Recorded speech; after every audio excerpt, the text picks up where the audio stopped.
was filming. This little bird we found half a mile floating in the sea off Brixham, and we rescued him, and he nearly drowned about 3 times, and he was flapping and he couldn't take off.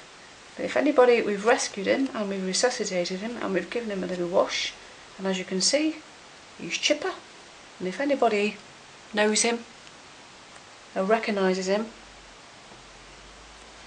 then please give contact your local paper or whatever. Watch the bars, you can get up the bars.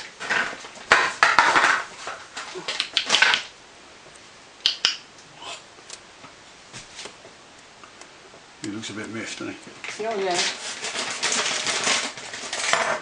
Well, he's been rescued, so.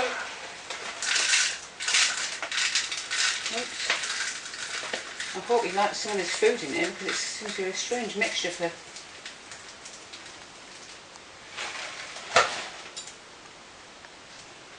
Whether he'll be able to get into there.